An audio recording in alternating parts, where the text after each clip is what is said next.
Hello friends, I'm continuing to work my way through the 13 Steam games I bought for $3. I've got a fancy on-screen chart right now showing all the games I've played. The total worth of the games so far, in my opinion, is $5. Today's first game is Daily Cthonicle Editor's Edition. This game has a retro style of Where in the World is Carmen Sandiego mixed with some good old Lovecraft horror. Borrowing this description from a reviewer who described it better than I can, this is a business management game where you run a newspaper that specializes in paranormal investigation. Various events occur in town and you must use the map to dispatch reporters to investigate. The goal is to solve all the mysteries in town and report about it in the paper. Some of the events are supernatural in nature, think X-Files. You are also part of a ring of paranormal investigators that have dedicated their lives to protecting the world from evil. The reporters working for you are also professional paranormal fighters. The tutorial is sadly just the instruction book and a few pop-ups. The game doesn't even wait for you to read the instructions before it starts the in-game timer. Each game is randomly generated with cases to solve. You begin by assigning your reporters to the different stories on the map. Each reporter has his or her own strengths and individual inventories. After assigning all the reporters, you can click the clock to advance time until an event happens. One of the reporters will come back with an update for their story. For example, Sir Henry Lee ran into a group of cultists. At that point, you can either tell him to engage the cultist or to flee. The game indicates how big a threat the enemy is, and you're given the opportunity to give supplies to the reporter. Henry already had a shotgun, so I chose to give him a first aid kit as well. You can also take a photo of the event before it starts to earn extra money, but at the cost of giving the enemy some combat advantage. Once you start the encounter, the event is instantly resolved and the results given via text. The game indicates if any items were used. In this case, the first aid kit and shotgun were very useful. There is a lab where potions can be used to help with combat or investigations. Potions can also be found while investigating cases. Besides combat encounters, the reporters can also run into no leads at all, or they can choose to follow someone of interest. Following people almost always leads into an encounter or finding equipment. The stories told out while investigating are randomly generated, and you can completely tell by some of the enemy descriptions that it's just combining adjectives together. There's something good, maybe even great, under this game, but the game is asking a lot out of for your time and effort to figure it out. After a while, it got boring sending reporters out on cases and getting random rewards. I'm not sure how these random cases help solve the main case in the game. For the sheer style of the game and the replayability of it, I'm giving this game a value of 75 cents. To the right person out there, this could be a real gem. It was just a bit too much of a learning curve for me. Next up is Bye Bye Wacky Planet. Brace yourself, because we have got a sci-fi story here on par with Mass Effect 2. You play as Alan, and this game is the story of his misadventures. He's a normally peaceful alien who's visiting Earth in a nearby galaxy when his spaceship malfunctions and crashes him into Earth. Scientists found him and locked him in a cell. Fortunately, he managed to escape his cell and is now fighting his way to freedom. This is a standard 2D platform shooter with one huge problem that I'll mention shortly. Alan has a shotgun and a pulse gun with unlimited ammo. Enemies take a few hits and are fairly aggressive in charging at Alan. A mini-map at the top of the screen neatly marks off where he's been. Alan can also interact with some items in the environment, such as control panels, and he can also jump and dash as well. I like the aesthetics of the game. The backgrounds are busy looking with sharp lines and angles everywhere, and it's all tied together with a pleasing color scheme. The music is even appropriately sci-fi funky with a lot of bass. Alas, this game has a huge problem. It would not recognize any of my controllers. I cycled through 3 controllers along with a reboot for good measure, but nothing fixed it. Other Steam games of mine have no issues with controllers, so it's nothing on my end. The movements in the game can be done with a keyboard, but the game doesn't lend itself well, as the fine movements needed to jump around are too much to try and do on a keyboard. If not for the technical issues, this game would have been worth a little bit more, but given the poor controls, I'm afraid I can only give Alan a shiny quarter for his efforts. Zombie Balls. This arcade-style game puts you in control of a large ball that is used to knock over zombies, collect coins, and avoid peaceful villagers. You don't control the ball directly. Instead, you can clear a path for it or manipulate other environmentals such as magnets. Once the ball starts rolling, you want it to destroy all the zombies on the level. There are optional coins it can roll over to give you a higher star rating at the end. Villagers on the levels can cause the game to fail instantly if they get hit. The ball starts off as what I think is a knight curled up into a ball.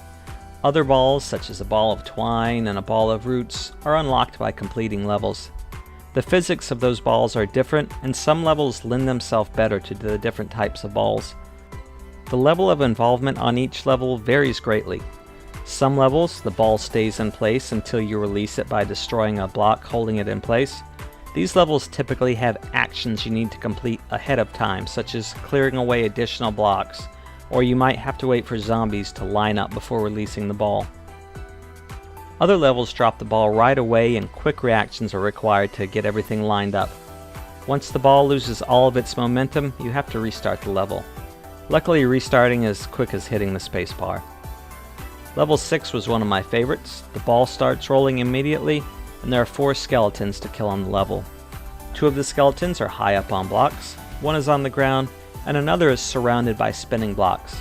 This level was very pinball-like. The ball would roll to the bottom of the curved level, and there was a bomb that you could repeatedly hit to launch the ball around. Getting the enemies killed required not hitting the ball at an angle where it wouldn't roll back down the hill. There's a fast forward feature you can use that greatly speeds up the game and was very handy for this level.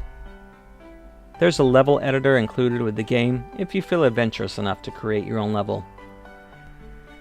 The Help and Tips option shows there are 12 different types of environmentals you'll eventually interact with, including fun creations such as the tower that clones the ball and a tower that makes the ball extra bouncy.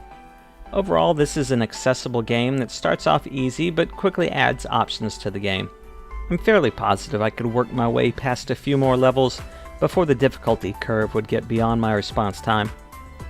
Zombie Balls could have been a cheap shovelware action game, but instead the developers clearly took some time to give it more depth.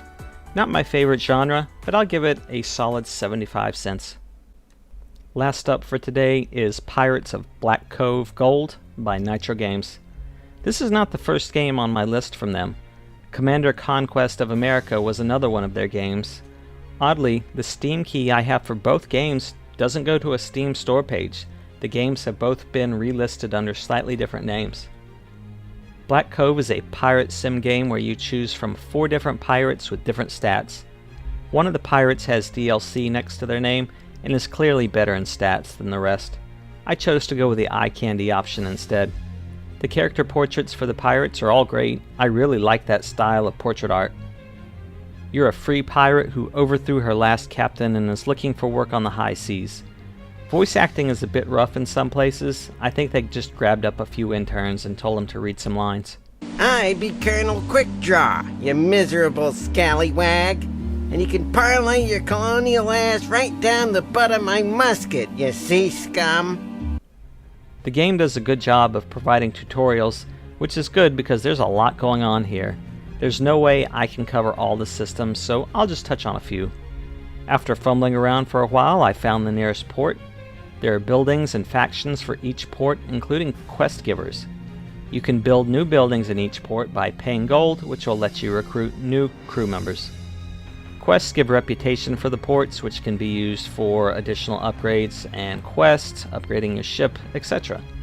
Leaving port, you're back on your ship, and you can use the quest icon to see where to go next. Hope you enjoy the peaceful scenes of the ocean, because you ain't going anywhere in a hurry.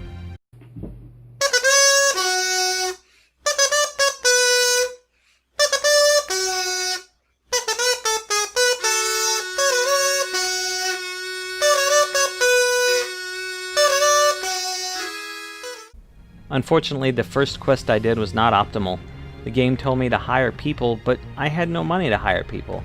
Being stubborn, I slowly made my way to the location, docked my boat, and engaged in combat. I have no clue what transpired in combat, other than I slowly chipped away at the health of one of the enemies, and they slightly faster chipped away my health. Guess I really did need that extra crew. I retreat and do another quest calling for the destruction of a runner ship. So it's back to the high seas.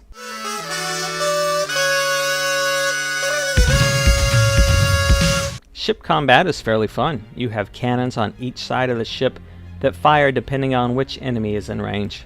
Cannons slowly reload. You can fire before they're fully reloaded to send out a few cannonballs, or you can wait for a full reload to fire everything at once. After destroying the ship for the quest, I went back to the port that gave me the quest, and I couldn't find anywhere that I was supposed to turn it in. The quest map showed I was supposed to go back to the port, but when I was in port, I searched everywhere and I could not figure out what to do. 2 failed quests into this game, I decided it was time to shove off. A pirate's life just wasn't for me. It's a shame, as the game has heart. You can tell a lot of time and care was put into the game systems. I'm not sure I'll revisit this game again, so I'm going to call this one a 50-center. So far, the total is 75 cents for Daily Cthonicles, 25 cents for Bye Bye Wacky Planet, 75 cents for Zombie Balls, and 50 cents for Pirates of Black Cove Gold. Today's games were a total of $2.25, and the grand total of all the games so far is now $7.25. Not bad for an original investment of $3. I hope you'll join me back next time for the final video. Maybe there'll be a few hidden gems in this last set of games.